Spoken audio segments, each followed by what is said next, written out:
Hello, my name's Tom Walker. Welcome to That'll Be the Day.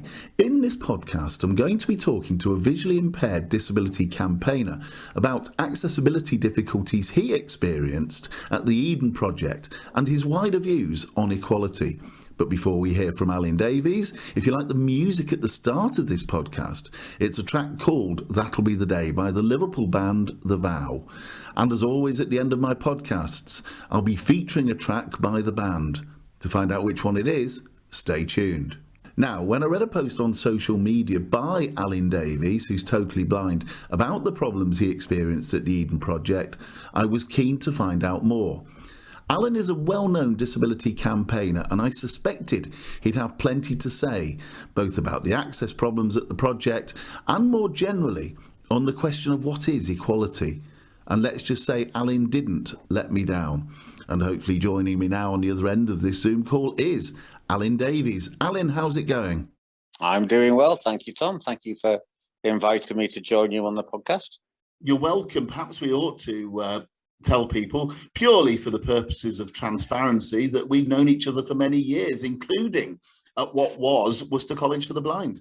That's right, where we first met as long ago as 1980. I think you were part of the group that gave me the bumps on my 17th birthday in November 1980. So yes, I remember you well, Tom. Well, let me apologise to you. And also maybe owing you an apology is the Eden Project, where I gather you had a bit of a problem. So perhaps you could talk us through what happened there. Yeah, sure. Myself and my partner were down in Cornwall. We decided to go to the Eden Project because we both have an interest in green issues. And I went on their website to look at their accessibility provision, because as most people listening to the podcast will know, most organisations now have an accessibility section. And when I turned up on the day, I did ask the receptionist, do you have any kind of audio guide, audio tool? And she said no. And when we were walking around, it felt not very accessible to somebody with a visual impairment. I mean, my partner, who's fully sighted, said that the signage wasn't that great anyway. And they had made something of a sensory garden, but we couldn't find a sensory garden. So we left a bit disappointed, just disappointed in general, but specifically around my access needs. So I emailed them subsequent to it. And to be fair, they came back really quickly. They recognise it was an issue. As it is, they actually do quite a lot for people with visual impairment. And they will, if you contact them in advance, they will set up specific tours for you. So you can get a specific guide if you have VI. But the point was, they didn't say any of that on their website. If they'd have said all that on their website, I'd have asked them, and apparently there is an audio tour as well, which again, I didn't know about, but they said it was on the website. So, and I did say to them, look, that's all great. You just need to make sure people know these things on the website. For people who don't know the Eden Project, give us a little idea of what it's like and what you didn't get when you were there. So the Eden Project it's been going about 20, 25 years, I think, and it's a conservation project. It's an attempt to show people different types of conservation and plants and things. So it's a huge clay pit. So as you go down into it, it's a long walk down into a slope, but it's a huge cauldron basically, and it's got three massive, well, effectively they're greenhouses, and within that they've got all different types of plants from all over the world. So if you're interested in green issues, in conservation, in nature, it's absolutely a place to go. It's a massive project. What would have been helpful to me as somebody with visual impairment is a text guide that I could have downloaded from their website to say, in this section you'll find that, in this section you'll find the other. And as I said, if they just said on the site, if you have a visual impairment, let us know in advance and we'll try and organise to you a specific guide and tour. Those would be for that kind of project. I mean, you wouldn't expect that everywhere you go. If equality is about access of opportunity and access of treatment, then I think taking these, which are really straightforward, simple measures, are not beyond the wit of any company to do. How disappointed were you then, having been to the Eden Project and not received the additional information that you wanted? I mean, how disappointed were you with the visit overall? I came away thinking this could have been better, and that's why I emailed them. Now, some organisations say, if you give us notice, say a day, 3 days, whatever it might be, we can organise something for you. Do you think that's a reasonable adjustment as we? Yeah, I do. I do think that's reasonable. I do think it's reasonable to do that as long as you tell people about it. That's what the Eden Project said to me, if you'd have let us know. But I said to them, fine, but I didn't know that. Now, you're based in the southwest of England, and I was reading the other day that Southwest Trains have reorganised their provision for disabled passengers, in that it's a 10-minute notice position now from them, isn't it? Whereas the national scheme said that you had to give at least 24 hours notice, they are bringing that notice time down and down and down. And I think their aim is that actually in the end, you'll be able to book it on the day. And I think obviously anything like that is good, because disabled people sometimes can't plan their journeys massively in advance. It was a weakness of the system that you had to give them at least 24 hours notice. And you may have to, for all kinds of reasons, travel urgently on an emergency. So if they're moving towards where you can give them half a day's notice, or if it's 10 minutes notice, that's great, providing, of course, that the assistance turns up. But I mean, I think over the 38 years I've been using disabled people assistance on trains, it is a heck of a lot better now than it was 30 years ago.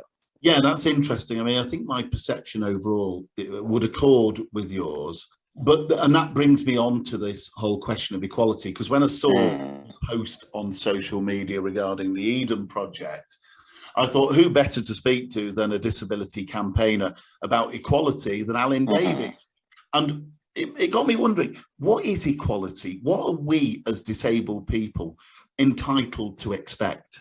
Equality for me is a society that doesn't place any barriers in the way of disabled people achieving what they want to achieve in the same way a non-disabled person can.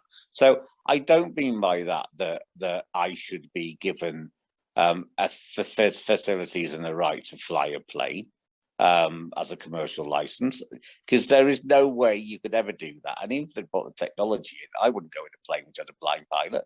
So I think, and often that's the kind of thing that was said historically by employers. You shouldn't have positive action to give disabled people rights to employment because a blind person could ask to be a taxi driver. I think that's ridiculous. No blind person would ever ask to do that. What I think it's about is saying, if a disabled person wants to be a lawyer and believes that they want to and can do that, nobody should put any barriers in their way, either economically, either physically, either socially, either attitudinally.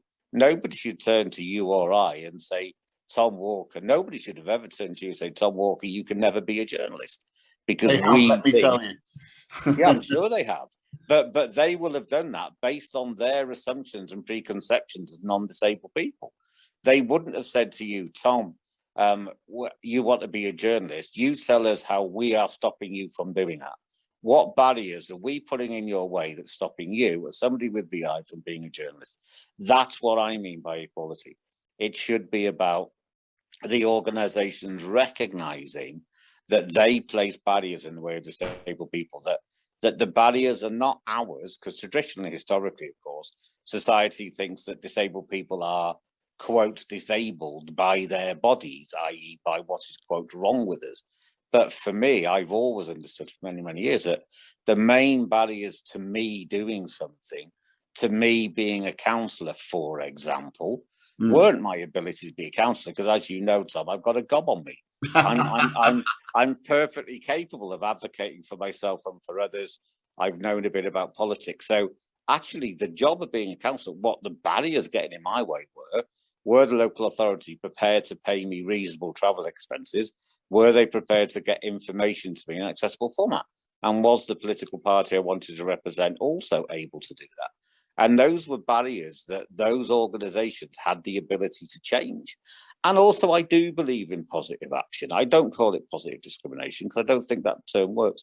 For me, it's about saying, okay, if we've got a workforce and we believe we should have more disabled people represented in that workforce, then why can't we take positive action and say, if you reach all the criteria, you on the essential spec, you will be guaranteed an interview. And also under the law now, you can actually employ disabled people for particular posts rather than non-disabled people, if you believe being a disabled person is an essential criteria in that job. When you talk to people about the Equality Act or the Disability Discrimination Act, particularly disabled people, they will always say, oh, reasonable adjustments, less favourable treatment. Do you think that those expressions still describe what we need and what isn't happening? Or do you think we need to move on from less favourable treatment and reasonable adjustment towards a different understanding then? We have those phrases because those phrases are what we legally have. Those are the phrases when it comes down to you challenging an organisation and its policies and going to court or challenging directly, you have to use that language of saying it's a reasonable adjustment, it's less favourable treatment. So legally you have to use that phraseology. For me, the question, we are still living in a society that disables people with impairments. So if you take you and me who have a visual impairment, we are not disabled by the fact we have those impairments. We are disabled. Yes, those impairments have an impact on our lives, of course they do. But what disables us, what means we have an unequal position in society is the way society treats us. That has been the case for hundreds of years and probably will be for another hundreds of years. So that doesn't change. So for me, it's not necessarily about the language you use. It's remembering that that's our focus, is not changing ourselves as disabled people. Yeah, okay, some disabled people want to be cured. Of course they do, and they have the absolute right to do that. But for the vast majority of disabled people, what they want is the ability to do, they look at their non-disabled sisters and brothers and think, why can't I do that? It's getting everybody to understand that we are still in a situation where we need quite a lot of change.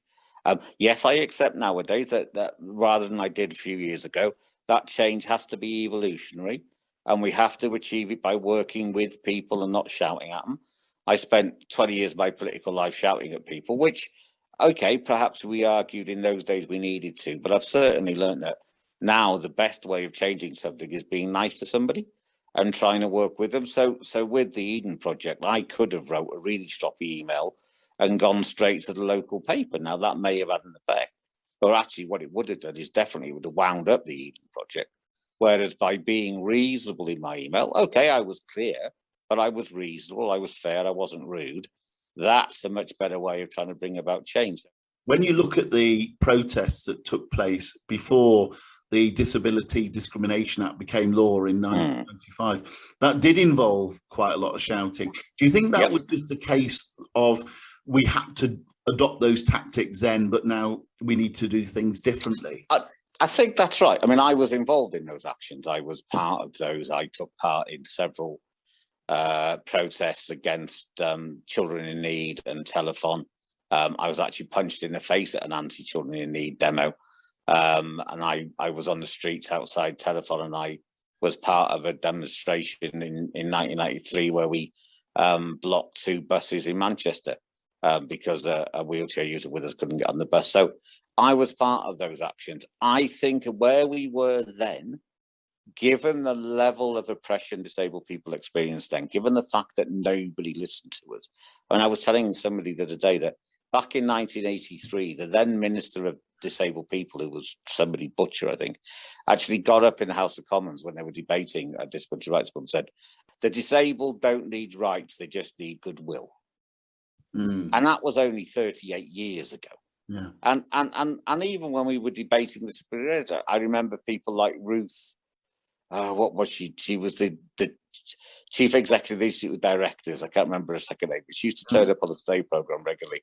And she used to say all kinds of very interesting things about how it would cost billions to give disabled people jobs, and we can't apply people be taxi drivers, all that kind of stuff. Yeah. So the level of resistance we were experiencing then, and the way disability was viewed. I mean, I remember going to see a film, and interestingly, it was Cry Freedom, which, as we know, was about Stephen Biko. It was about Black people's rights, and there was a promotional advert before that with Ronnie Barker doing an advert for the Variety Club to raise money for disabled children, and the image in the advert was of a child in a wheelchair with a hologram of prison bars over it, giving that very stark message: she is imprisoned by her body.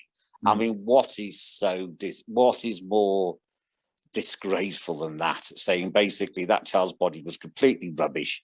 And so that was, I remember, like 1988, the Paralympics, Cliff Morgan did an hour-long program, and all it was him saying, oh, how brave these people are, how terrible it is these people have got. It wasn't about their sporting achievements. It wasn't about who won the 100 meters. My one regret is that I was too nasty to individual people.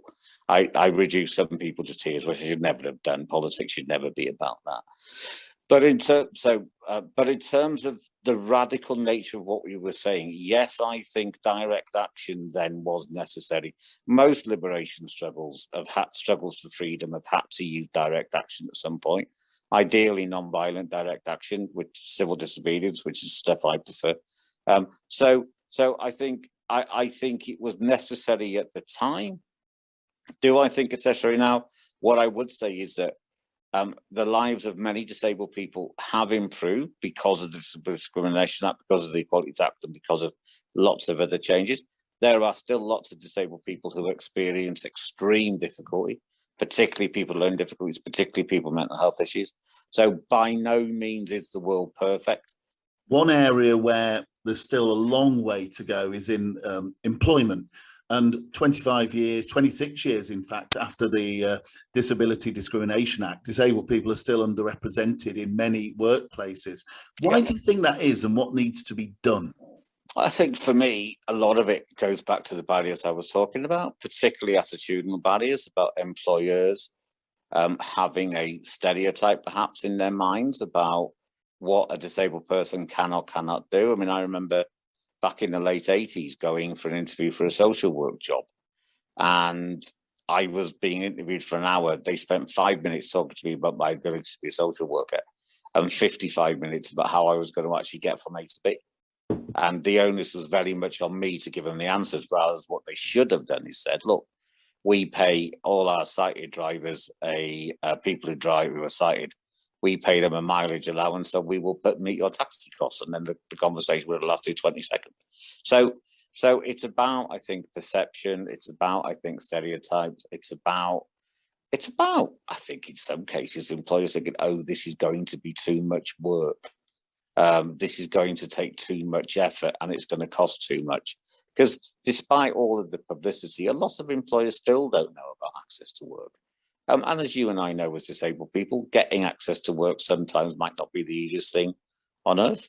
There are challenges with using access to work, if for no other reason than the rules change quite regularly. So you're never quite sure what you can apply for and what you can't. Well, one of the things I've discovered or remembered maybe is that since I've been doing these podcasts in particular, but also with my work elsewhere, is just how many amazingly talented visually impaired people there are doing absolutely astonishing things. Is that your experience as well? Oh, completely, yeah. I mean, absolutely. I mean, people with visual impairment, disabled people, yeah, there is such a pool of talent and knowledge out there and experience out there. I mean, when I sit talking and listening to other disabled people and other people with visual impairment about what they've done and what they've achieved, I think, and after time, I started thinking, flipping out, you've done a lot more than me. Do you know one thing that I do notice, though, and again, particularly probably among visually impaired people, is that we are often our own worst critics. You know, if I want to be criticised by anybody, all I need to do is speak to another visually impaired person, and they'll do it for me quite happily. You think sometimes we don't support each other enough? I don't know, to be honest, Tom. I mean, because I'm a fairly thick-skinned, gobby individual. I'm used to getting brickbats, whether it's because I have a visual impairment or not. I think what can be an issue sometimes amongst disabled people is because of the way society views disabled people, we are sometimes played off against each other. I think there is such a thing as a hierarchy of impairment, I would call it. So I think even within disabled people, I mean, and I know, fascinatingly, when we went to Worcester, there was a difference between the way partially sighted people viewed themselves and totally blind people viewed themselves. Yeah. You'll remember in Worcester, the most derogatory word you could use to describe anybody was blind. Because blind was perceived to be the stereotype they'd all grown up with of being incapable, of being unable. And the problem is that everybody in Worcester, because of the support we got, had a really good chance of doing things. Yet the stereotype was that blind people, so even in Worcester, there was a hierarchy between the children and young people who were partially sighted and those who were totally blind, very definitely. Looking to the future then, imagine we're around for the next 40 years, and you never know, that is just about possible. Yeah, it is, yeah. It's just about possible. We touch wood when we say it. Yeah. What will disabled people's lives be like in, I'm trying to work it out, 2060 something or other? Yeah, 2 years before my 100th birthday. So yeah, because we're actually the same age. I think we're both 57. I think you're just 6 months younger than me, I think. Yeah. So I would hope that the slow progress to greater equality, greater social justice, I would hope it will continue. There will be peaks and troughs. I dare say in the next few years, there will be things that happen in social policy terms that are a challenge for disabled people as the impact of the pandemic hits home economically. So I don't see the next few years as being particularly rosy, shall we say. Alun, it's been fantastic to catch up with you. It's been a pleasure, Tom. Yeah, we should do this more often. And to have an extended conversation with you is probably something we haven't done for about 10 years. So absolutely, yeah. Long overdue. And we were probably in a pub and it was very alcoholic, I suspect. Alun, thanks very much indeed. My pleasure, Tom. Thank you. Okay, so this is the part you've all been waiting for. Which vowed track have I chosen to end this podcast? Well, we're in October now, so it must be nearly wintertime.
time and when